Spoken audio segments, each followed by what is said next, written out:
மாபெரும் புரட்சியாளரின் பெயரை தாங்கிய இப்படத்தின் தயாரிப்பாளர் மேற்பிற்குரிய அருமை நண்பர் எட்மண்ட் பிரபு அவர்களே, அவரை அழைத்து வந்து இந்த நிகழ்ச்சிக்கு வர வேண்டும் என்று அன்போடு அழைத்த இயக்குனர் செல்வகுமார் அவர்களே, இந்த படத்தின் இயக்குனர் மிக இளம் வயதில் மிகச் சிறப்பாக தான் ஏற்றுக்கொண்ட கதாபாத்திரத்தை மிக சிறப்பாக மக்களுக்கு காட்சி ஊடகத்தினூடாக தந்திருக்கின்ற அலெக்ஸ் அவர்களே, இந்த பாடல் வெளியீட்டு விழாவை வெளியிட்டு சென்சார் போர்டின் அடக்குமுறைகளுக்கு விரைவில் ஒரு முடிவு எட்டுவதற்காக ஏற்கனவே இதே அரங்கில் என்னை பணித்திட்ட என் அன்புக்குரிய அண்ணன் தொல் திருமா அவர்களே,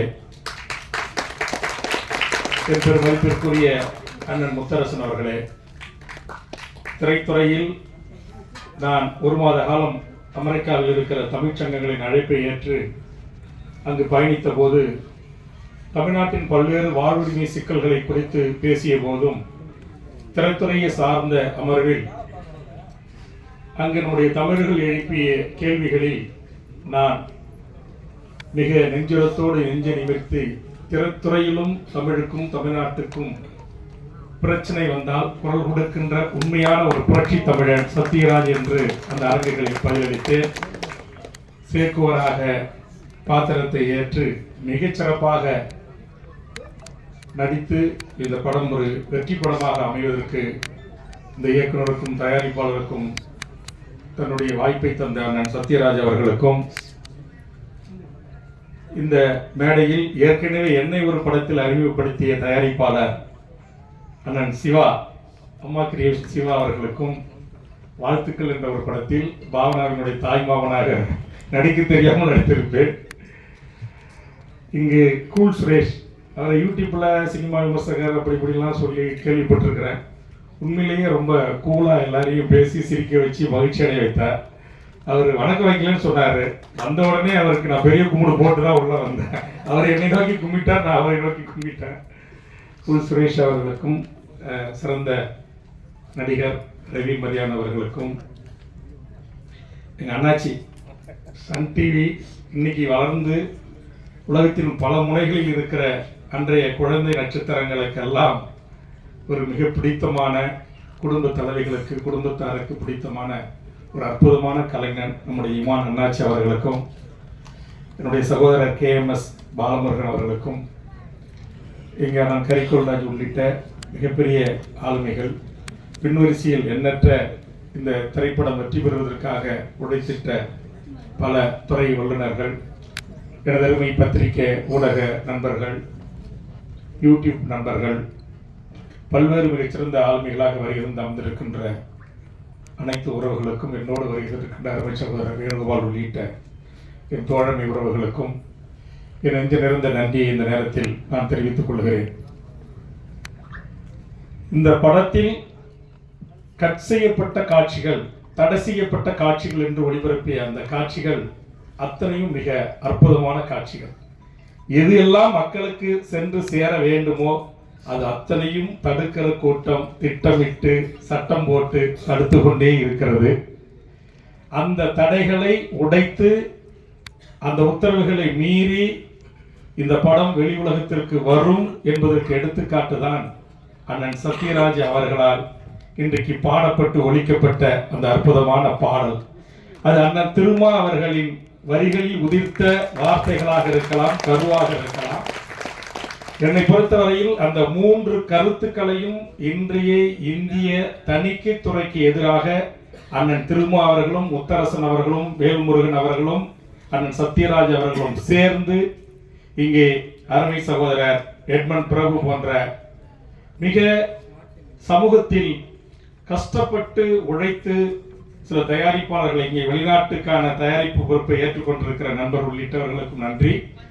இதுபோன்று சிரமப்பட்டு ஒரு படத்தை தயாரிக்கிறார்கள் என்று சொன்னால் அந்த படம் அடித்தளத்தில் இருக்கிற மக்களின் உணர்வுகளை, உணர்ச்சிகளை, அவர்கள் படுகின்ற பாடுகளை, அவர்களுடைய துன்பங்களை, துயரங்களை இன்றைக்கு திரைத்துறை என்கிற இந்த கலைத்துறையின் ஊடாகத்தான் கோடிக்கணக்கான மக்களை சென்றடைய முடியும் என்கிற வலிமையான ஊடகத்தின் ஊடாக அதை கொண்டு சேர்ப்பதற்கான அவ்வளவு முயற்சிகளை மேற்கொள்கின்ற போது அதை தடுத்து அவர்களுடைய உணர்வுகளுக்கும் உணர்ச்சிகளுக்கும் கதை அம்சங்களுக்கும் சொல்ல வேண்டிய செய்திகளை மக்களிடம் சென்று சேர்க்காமல் தடுப்பதும் ஏற்புடைய செயல் அல்ல. இவர்கள் சட்டம் சொல்கிறது என்கிற பெயரில் மிக ஆபாசமான, அருவருக்கத்தக்க, மோசமான பல நிகழ்வுகளை எல்லாம் அனுமதிக்கின்ற சாதிய மோதல்களை, வன்மங்களை, வன்முறைகளை, ஆணவ படுகொலைகளை, அடக்குமுறைகளை, ஒடுக்குமுறைகளை எல்லாம் குறித்து இன்றைக்கு எது எதற்கெல்லாம் சொல்ல வேண்டுமோ அது எதற்கெல்லாம் சொல்ல மறந்து அண்ணன் சத்யராஜ் அவர்கள் தண்ணீர் பிடிக்கிற காட்சியிலிருந்து, உணவுக்கரியின் காட்சியிலிருந்து, அந்த மாணவனை அவர் கீழே முட்டி போட்டு கைதூக்கி பேசுகின்ற அந்த வசனத்திலிருந்து அத்தனை காட்சிகளும் இந்த சமூகத்திற்கு சென்றடைய வேண்டிய அந்த காட்சிகள். நான் கேட்கிறேன், அக்கரகாரம் என்பது ஒரு குறிப்பிட்ட சமூக மக்கள் வாழ்வதற்கான இடம் என்று அவர்கள் நினைத்துக் கொண்டு அதை தடை செய்திருக்கலாம். ஆனால் அக்கரகாரம் என்பது மனிதர்கள் வாழ்கின்ற இடத்தையும் குறிக்கும். ஆக அந்த மனிதர்கள் யாராக இருந்தாலும் அவர்கள் செய்கின்ற அந்த தன் சார்ந்த சாதி ஆதிக்கத்தின் வெளிப்பாடை உணர்த்துகிற மிக அற்புதமான வசனங்கள். கடைசியாக அந்த குழந்தை அழுகின்ற அந்த காட்சியில் அந்த ஒளிப்பதிவாளர் மிகச்சிறப்பாக அதை கையாண்டிருக்கிறார்கள்.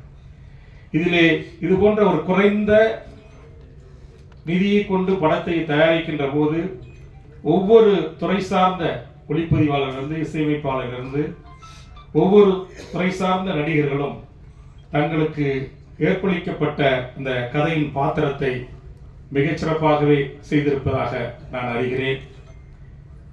தயாரிப்பாளர் அவர்கள் தடை செய்யப்பட்ட வெட்டி 42 கற்குழுந்து தூக்கப்பட்ட காட்சிகளின் சில பகுதிகளை எனக்கும் காண்பித்தார்கள்.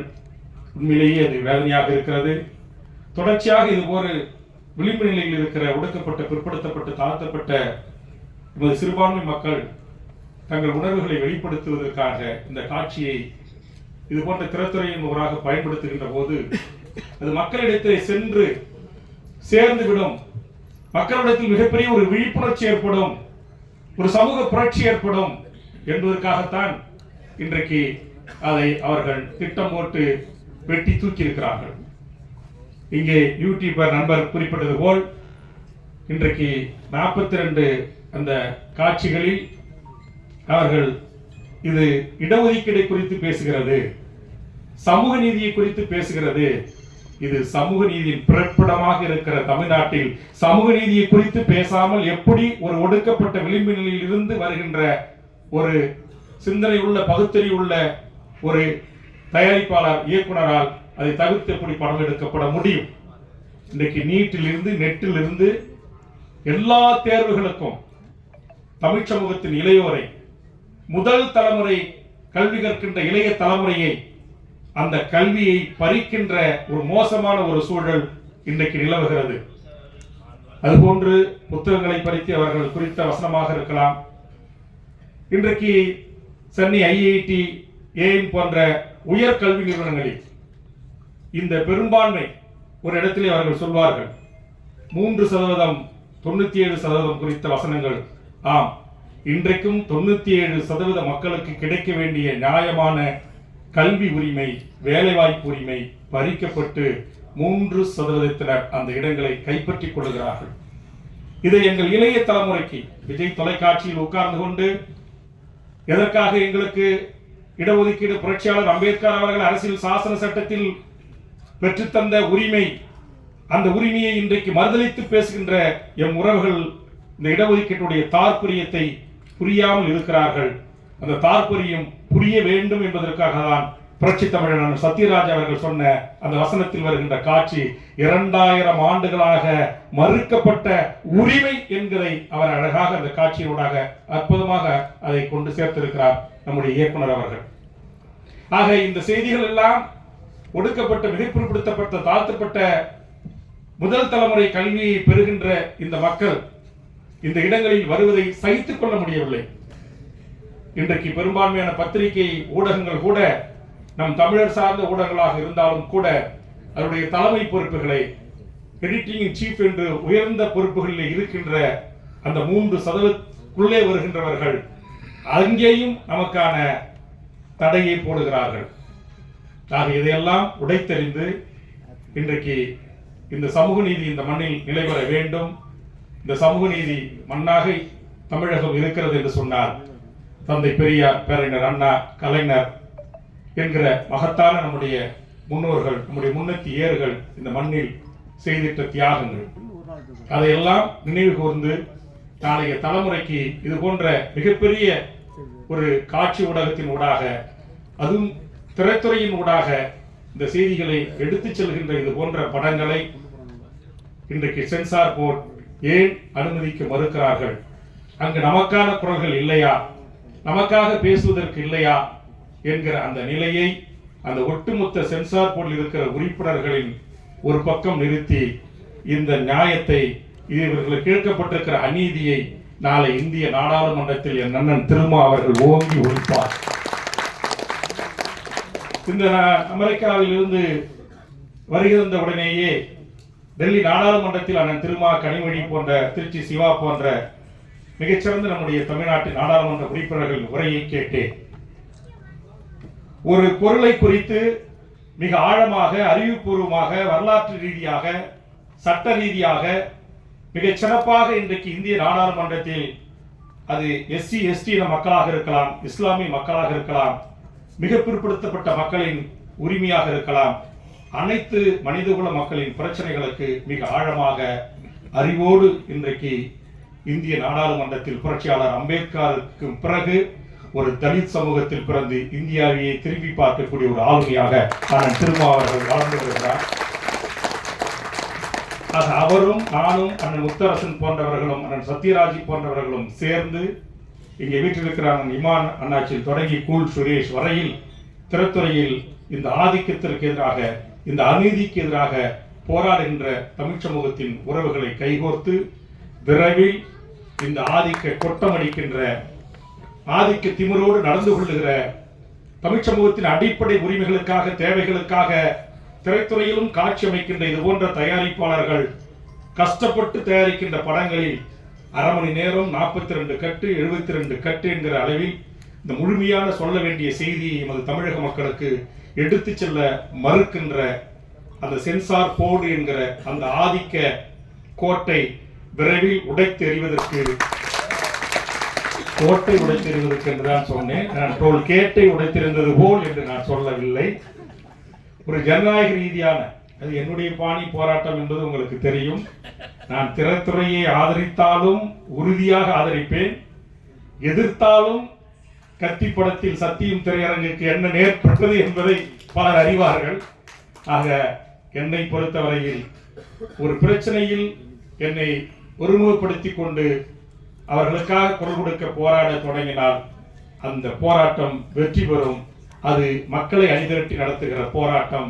ஆனால் சட்ட ரீதியாக நாடாளுமன்றத்தின் ஊடாக, இதற்கான துறையின் அமைச்சரின் ஊடாக இதை வலியுறுத்தி இது போன்ற தயாரிப்பாளர்கள், இயக்குநருடைய அந்த படங்களில் அவர்கள் சொல்ல வந்த கருத்துக்களை, சொல்ல வந்த செய்திகளை முழுவதுமாக இன்றைக்கு மக்களிடம் கொண்டு சேர்ப்பதற்கான வாய்ப்பை அண்ணன் திருமா அவர்களும் அண்ணன் முத்தரசன் தலைமையில் இருக்கிற இந்திய கம்யூனிஸ்டுடைய நாடாளுமன்ற உறுப்பினர்களும், இன்னும் இந்த தமிழ் துறையில் இன்னைக்கு அண்ணன் சிவா அவர்கள் பேசுகின்ற போது சொன்னார்கள், இன்னைக்கு சினிமா குறைந்து கொண்டே வருகிறது, பொதுமக்கள் திரையரங்கில் பார்ப்பது என்று. எல்லாம் யூடியூப், வாட்ஸ்அப், அப்புறம் ஏதோ வந்துருது, அதனால மக்கள் திரையரங்குக்கு வரவில்லை என்ற அந்த ஆதங்கம் நாங்கள் அறிவோம். அந்த வகையில் இங்கு அருமை சகோதரர் பிரபு அவர்களும், அலெக்ஸ் அவர்களும், நம்முடைய செல்வகுமாரன் போன்றவர்களும், இன்னும் எத்தனையோ இந்த சகோதரன் குணா போன்ற எத்தனையோ திரைத்துறையில் கஷ்டப்பட்டு உழைத்து தங்கள் உழைப்பால், தங்கள் சுய சிந்தனையால், தங்கள் திறமையால், தங்கள் எழுத்துக்களால் அவர்கள் வடித்தெடுக்கின்ற இது போன்ற படங்கள், காட்சிகள், கதைகள் அப்புறப்படுத்தாமல், வெட்டி தூக்கி எரியப்படாமல் இந்த மண்ணின் மக்களுக்கான கதைகள் சென்றடைவதற்கான வாய்ப்பை நாங்கள் அனைவரும் சேர்ந்து உருவாக்கி தருவதற்கான முயற்சியில் ஈடுபடுவோம். அதற்காக விரைவில் செப்டம்பர் புரட்சியாளர்களின் தினம், அந்த செப்டம்பர் தந்தை பெரியாரின் தினம், இந்த செப்டம்பர் திங்களில் கண்டிப்பாக இந்த ஒன்றிய பாசிச பாரதிய ஜனதா அரசின் துணையோடு இன்றைக்கு சென்சார் போர்டில் அமர்ந்து கொண்டு கொட்டமடிக்கிறவர்கள், பொண்டாட்டிக்கிட்ட கோவம் இருந்துச்சுன்னா இரவு போய் திரும்பவும் பொண்டாட்டிக்கிட்ட காட்டு, அதை விட்டுட்டு பாவம் கஷ்டப்பட்டு இங்க படம் எடுக்கிற தயாரிப்பாளர்களுடைய அறிவு சிந்தனையில் கை வைக்க கூடாது என்கிற கருத்தை வலியுறுத்தி ஒரு ஜனநாயக போராட்டத்தை நானே தமிழக வாழ்வுரிமை கட்சியின் சார்பாகவும் தமிழ் சமூகத்தின் உரிமைகளுக்காக 150க்கும் மேற்பட்ட அரசியல் கட்சிகள், அமைப்புகள், இயக்கங்கள், தமிழ் தேசிய பெரியாரி இயக்கங்களை ஒருங்கிணைத்து தொடர்ச்சியாக தமிழ் சமூகத்தின் உரிமைகளுக்கு போராடுகிற அந்த போராட்ட களம் விரைவில் சென்சார் போர்டுக்கு எதிராக அமையும் என்பதை நேரத்தில் தெரிவித்து இந்த நல்வாய்ப்பு வழங்கிய அத்தனை நல்ல உள்ளங்களுக்கும் நெஞ்சார்ந்த நன்றியை கூறி 2 மணிக்கு வேறொரு நிகழ்ச்சிக்காக விழுப்புரம் செல்ல வேண்டும் என்கிற காரணத்தினால் அண்ணன் திருமா முத்தரசன், அண்ணன் சத்யராஜா அவர்களிடத்திலேயே நான் அனுமதி பெற்று விடைபெறுகிறேன். இந்த இனிய வாய்ப்புக்கு நன்றி, வணக்கம்.